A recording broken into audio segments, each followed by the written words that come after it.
साइंसदानों का मानना है कि कदीम वायरस की ऐसी बाकियात जिन्होंने लाखों साल इंसानी डीएनए के अंदर छुपकर गुजारे हैं, इंसानी जिस्म को सरतान से लड़ने में मदद फराहम करती हैं। फ्रांस कर्क इंस्टीट्यूट की एक तहकीक में साबित हुआ है कि इन कदीम वायरस की गैर फ़ाल बाकियात इस वक्त मुतहर्रिक हो जाती हैं जब सरतान के खलिए बेकाबू हो जाते हैं।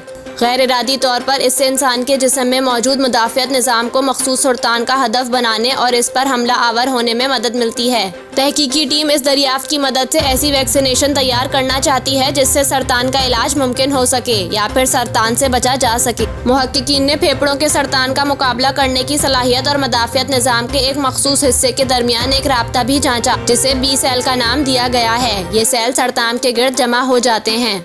बी सेल इंसानी जिस्म का वो हिस्सा होते हैं जहां एंटीबॉडीज बनती हैं और इनको किसी भी इन्फेक्शन का मुकाबला करने के किरदार की वजह से जाना जाता है, जैसा कि कोरोना की वबा। अहम ये बी सेल फेफड़ों के सरतान से मुतासरा खलियों में क्या कर रहे थे, ये अब तक वाज़ेह नहीं हो सका। चंद पेचीदा तजुर्बात की मदद से मालूम हुआ कि वो वायरस का मुकाबला करने की कोशिश कर रहे थे। प्रोफेसर जोलीन डाउनवर्ड फ्रांसिस कर्क इंस्टीट्यूट में एसोसिएट रिसर्च डायरेक्टर हैं। उन्होंने बताया कि मालूम हुआ है कि ये एंटीबॉडीज गैर जिस्मानी रेट्रोवायरस की बाकियात की निशानदही करने की कोशिश कर रही थीं। रेट्रोवायरस चालाकी से अपनी जनियाती हिदायत की एक कॉपी इंसानी जिस्म में छोड़ देती है। इंसानी डीएनए का 8% हिस्सा ऐसी ही वायरल अक़साम पर मुश्तमिल होता है।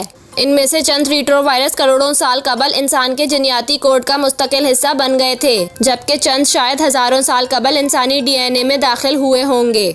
इन बैरूनी जनियाती हिदायत में से चंद वक्त के साथ इंसानी खलियों में मददगार मकासद के लिए भी काम आती हैं, लेकिन चंद को फैलने से रोका जाता है।